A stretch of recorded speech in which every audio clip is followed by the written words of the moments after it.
101.1 FM KFUG Crescent City. I'll light the fire. You place the flowers in the vase that you bought today. You are listening to New Culture Radio. I'm your host, Dan Schultz. This week I'm happy to have Gerald Celente, one of my favorites. Gerald, let me introduce him quickly if you don't know who he is. He has been on CNN, the Oprah Winfrey Show, the Today Show, the Good Morning America Show, CBS Morning News, Glenn Beck, Alex Jones, Coast to Coast, you name it. You've been out there. He is an analyst, expert, futurist, keynote speaker, business consultant, and author who has been documented to make the most accurate, timely, and comprehensive forecasts. He is the publisher of Trends Journal. Gerald Celente, thank you for being on the show. Thanks for having me, Dan. So, hey, Gerald, on this show, we primarily touch on subjects of sustainability. And the reason why I handle or address economic issues is that it seems to me that much of our economic system is unsustainable. Do you concur?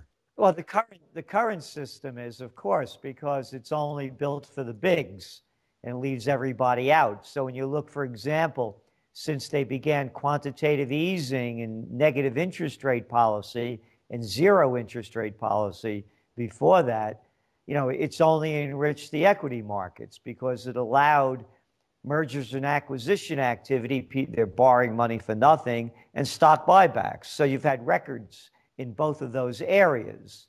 But for the rest of the people, it's been left out. And when I mentioned things like quantitative easing and negative and zero interest rate policy, that's never been done in the history of the world. Now you have $7 trillion worth of bonds, government bonds, that are paying negative yields, which means, you know, I really like you, Dan. Loan me some money, and when I pay you back, I'm going to pay you back less than you loaned me, and we're going to call it negative yields. So that's who it's enriched. So the system is failing.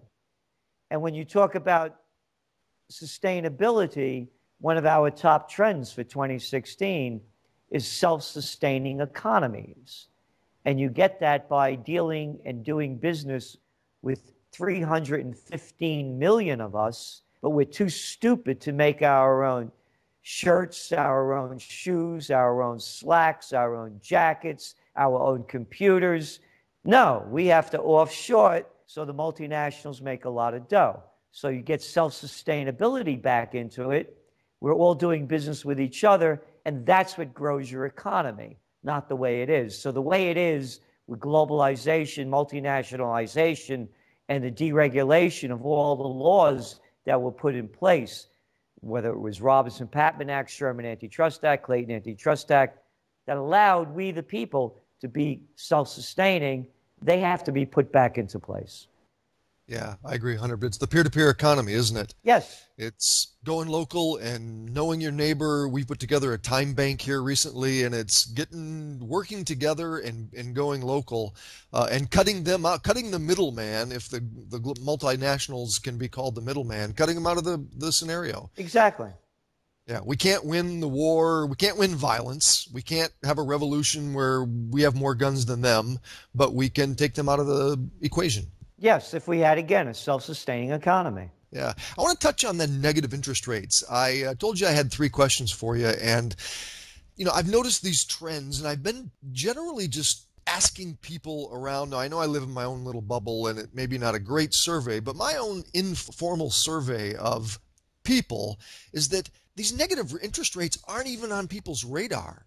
No one knows about this. I mean, in the alternative media, we're talking about it, but the average person, your waitress at the restaurant down the street, has no idea about negative interest rates coming.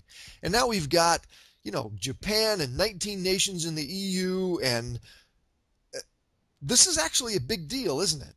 Like, what does it actually end up, what does it mean about the system, and what does it mean to us eventually? Well, to us, it means that it's a war against the savers, against the little people. Because once upon a time, when I was a young man, they used to have a thing called savings accounts. You put your money in the bank and you actually got interest on it that was greater than inflation. And people used to retire on that. But those days are gone. So this is a war against savers. It's against the little people because we have nowhere to put our money if we have any extra dough. So what they want you to do is invest it into their casino, the gambling casino called the equity markets. The negative interest rates allows, again, the merger and acquisition and stock buybacks because they're borrowing money for nothing. However, it's not working now. A couple of weeks ago, January 29th actually, Japan instituted their round of negative interest rates. Since then, the Nikkei has taken a hit, the stock market. Now it's bouncing back a little bit, but only after manipulation. It's hurting banks because banks actually need higher interest rates so they can loan money back and at a higher rate if the negative interest rates is cutting their profit margins. So now let's go back to last week. You had the G20 meeting over there in Shanghai in China. The day they met, the Shanghai index dropped 6.5%. This is as they're meeting in Shanghai. So what I'm saying is they can't keep this thing going even with these scams. That's all negative interest rates are. It's another desperate scam by the central banks to try to prop up the failing equity markets because that's all they care about. They only care about themselves making money. And these negative interest rates, again, it's never been done. There's never been in the history of the world, part one or part two, there's never been such thing as a negative bond yield or a negative interest rates.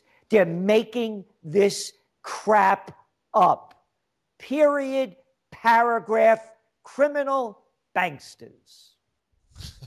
That's what it is. It is weird. Like, you know, even when I've talked to people who are in the financial industry, they don't even understand. It doesn't make sense. Negative interest rates, it's never happened in my lifetime.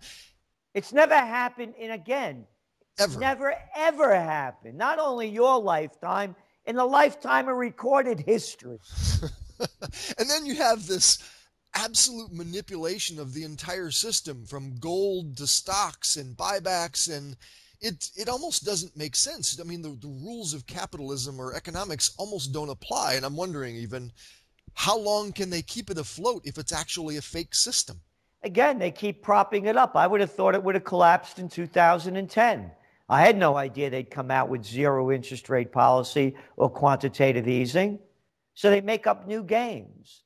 And the negative interest rate is a new game they're trying to play. They may come up with another. They're talking about more stimulus again. Matter of fact, China just announced last week more stimulus this past Friday. So we're looking at them trying to do anything that they can. And now you're also hearing in the United States that they're not going to raise interest rates again. That's the word on the street. So they're going to keep trying to do it. When it's going to collapse, I don't know. I was wrong because I don't know the schemes undreamed of. They're making up new stuff. And again, you mentioned about capitalism. This is not capitalism. It's fascism. It's called the merger of state and corporate powers. 4 words killed capitalism. 4 little tiny words. Too big to fail. End of story, Jack. There's no such thing as too big to fail in capitalism. Yeah, it's a corporatocracy. Well, that leads me into my next question. The cashless society that is a new trend. You have, credit card payments have been on the rise every single year. Many places no longer even accept cash. They're talking about getting rid of the penny. Canada got rid of their penny. You have cryptocurrencies. I mean, now they're outright talking about a cashless society. This seems like the ultimate fascism tyranny. If they can control the little ones and zeros, and all they have to do is just turn off your card, this is not only scary, this is also something that doesn't even seem to make sense or to jive with real capitalism. What do you make of this trend or this push for a cashless society, and what will it mean? Well, you had Larry Summers, the slimy, low-life little man with a bad attitude, but you always, when you say Larry Summers, you have to behave. This is the guy that helped with the other Slimer under Clinton, Robert Rubin, the former Treasury Secretary. Then he comes in. This is the fat boy with a bad attitude that killed the Glass-Steagall Act. But when you say Larry Summers, Dan, you have to say brilliant Larry Summers. They do, don't Oh, they? yeah, it's either brilliant Larry Summers, Larry Brilliant Summers, or Larry Summers the brilliant Slimer piece of crap that they should send to jail for deregulating Glass-Steagall. His fat mouth and fat hand wrote a big story in the Washington Post about getting rid of the $100 bill. Yeah. And they got to get rid of them 500 euro notes. They call it the Bin Laden. And it's making crime and terrorism. This bunch of bullshit. This bunch of crap. The reason they're doing a cashless society is so they can control every level of our life. Absolutely. They'll know every penny that you spent. They'll put you under their complete power as if they don't have it already. And this Slimer lowlife, Larry Brilliant Bullshit Summers, keeps throwing out the line, and the prostitutes keep bowing, sucking up, and pumping out his crap. That's here. I have the article right in front of me. It's time to kill the $100 bill. I remember that when the euro was being designed in the late 1990s, I argued blah, blah, blah, blah.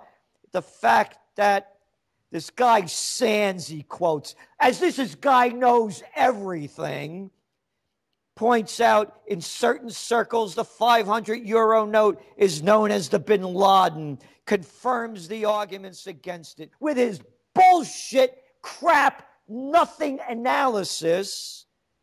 Is totally convincing to jerks like me, Larry Summers, who are trying to sell more crap to enslave you, that the linkage between high denomination notes and crime. High denomination notes and crime. $100 bill, a high denomination note. A $100 bill is like a $10 bill today. What is he talking about? It's to control the people. It's so that they know every aspect of your life and that they get every penny that you spend. So you can't do cash deals so they can rake in all the dough. That's all this is about. It's an outrage. It's an outrage that we have these criminal, slimy, Harvard, Princeton, Yale, bullets, bombs, and bank bullshitters taking us to war, stealing our money, and robbing us of our rights. And that's all this country has been taken over by. The arrogant Harvard, Princeton, Yale boys, starting with that Woodrow Wilson, may he rot in hell, the president of Princeton that started World War I after promising that he wouldn't and gave us the Federal Reserve. And it hasn't stopped. Starting with the Rockefellers and Rothschilds. I'm saying this whole club. Over in England, it's the Oxford guys and the other ones, and here it's them. So people better wake up. Your waitress doesn't know about negative interest rates, so what? It doesn't take a majority to prevail. Rather, an irate, tireless minority keen on setting brush fires of freedom in the minds of men. Samuel Adams. Yes. So you're the prognosticator of prognosticators. Are they going to get away with a cashless society? If we let them. If we let them. If the people keep bowing over and taking it like they do. When they hail a Clinton and they hail a Trump and a bullshit Bernie Sanders. A war hawk in disguise that voted, that got people arrested when he was a congressman for protesting against Clinton's murderous Yugoslav wars. that voted for the Afghan war, that voted to fund every war, that co-sponsored a Senate resolution for Gaddafi to stand down in a no-fly zone. And I could go on. So as long as the people keep supporting the Bloods and the Crips, they like to call them Democrats and Republicans, murderers and thieves, nothing, Dan, is going to change. We need a new system, new parties. Nothing will change with the criminal operations in charge. And this Trump, he's shooting off his mouth about, well, you know, Gaddafi was better with Gaddafi. Yeah, go to YouTube, put him up there. When it was happening, he's shooting off his ignorant fat mouth saying about Gaddafi's machine gunning people like animals, killing thousands of them. We got to go in there. And then when he comes out on the stump, he lies. One liar after another. Little Cruz, Marco Rubio, little boys of nothing. And the murderous Clinton. So nothing's going to change until we change the system. Period, paragraph, end of story. And yet you've predicted that Hitler is going to win, yes? At this point, but we qualified it when we wrote the article that if she can survive the cash for payoff scandals, that could be the bring down. Because the money that's gone into the Clinton Foundation when she was Secretary of State from Saudi Arabia, of many, many different countries, they call it contributions. Other people call it bribes and payoffs. Yeah, sure. So if she could survive that, yes, we see her winning. But again, now with this Trump, when we wrote that article, by the way, the cover of the Trends Journal, I have it right here. This is April 2015, before Trump got into the race. The presidential reality show, Liars, Cowards, Freaks, and Fools. So Trump is the wild card. He's a true reality show champion. Yeah. So that could be a game changer. It could be a game changer. Yeah. I hope so. I hate to choose the lesser of evils, but Hitlery is I won't vote for any of them. I don't do business. Would you hire a lesser of two evils to do construction work in your house, to fix your car? Well, he's not. He's a jerk. She's stupid, but he or she isn't as stupid or incompetent as the other person, and I'll let them fix my car or do repairs on my house. I got it. Go to a lesser of two evils doctor. That's even better. I know. I voted one time in my life, Gerald, and that was for, embarrassed to say, Obama, because he promised us, Gerald. We knew it was BS. The only last time I voted for a president was Ralph Nader. I thought that he was so adamant. He was going to get us out of all these wars. And again, we're in the business. We wrote about him being a fraud from the beginning. There's a saying we used to have as a kid in the Bronx: bullshit has its own sound. Well, it was my last hope, and it was probably my last ever chance to actually vote. But no, that's not true. We could have something new. Yeah, maybe. I still think it's a grassroots, that we change it from the inside. Or I think that when the system collapses, maybe when it collapses, we can pick up. No, you have to change it now. It's changing in other countries. We can do it too. Last thing on the list, trade treaties. The whole thing about the TPP, and for our listeners who don't know about the TPP, and I've asked around, not many people know about this either. This is one thing that's not on the radar. The Trans-Pacific Partnership was just signed on February 4th of 2016, and we got 12 nations, 40% of the world GDP.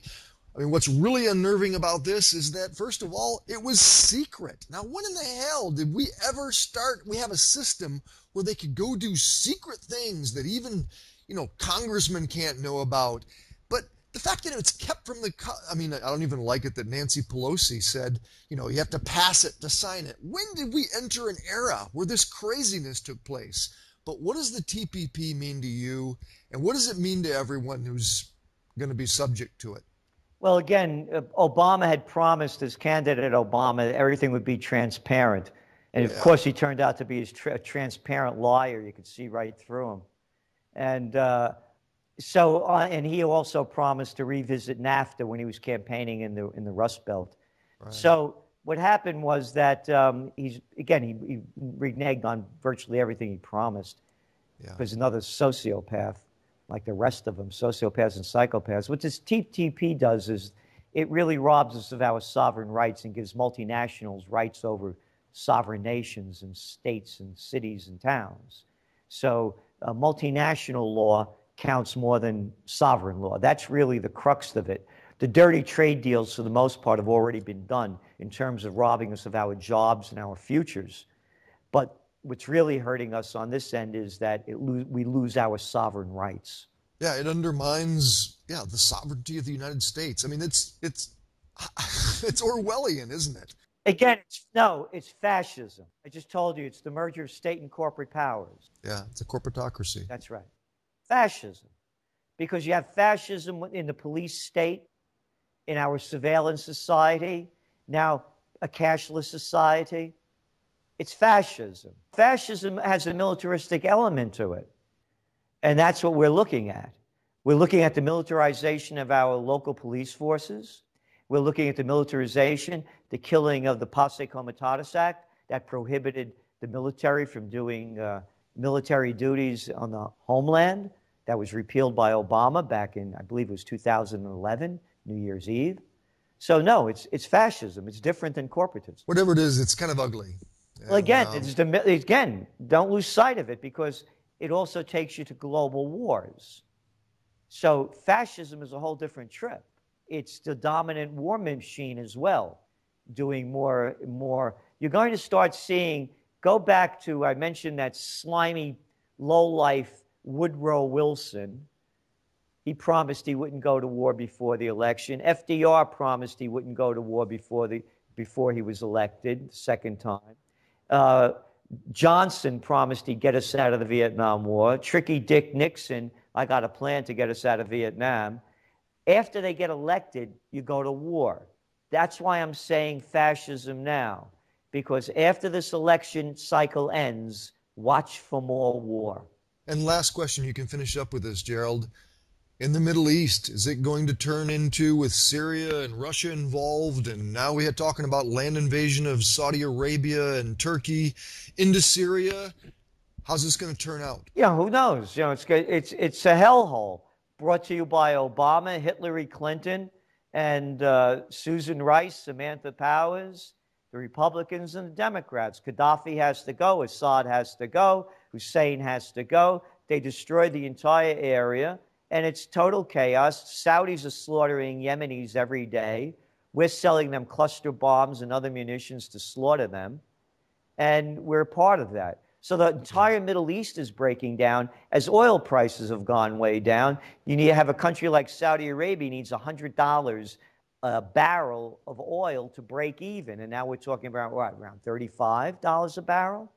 Mm-hmm. So you're seeing Qatar, Bahrain, one country after another. They're being downgraded by Moody's, their bond ratings, on and on and on. So as that happens, more social tension rises. So then these things explode beyond where they're going in. So the Middle East is a powder keg ready to erupt. And of course, there's the whole Israeli situation. They keep stealing Palestinian land, saying, God gave it to them. God was a real estate agent, and the Bible was a land deed. So this keeps going on. And so that's ready to explode. When people lose everything and have nothing left to lose, they lose it. And that's what you're going to start seeing in the Middle East. Gerald Celente of Trends Journal, thank you for joining us on New Culture Radio. Thank you, Dan. All the best. Take care. That you bought today.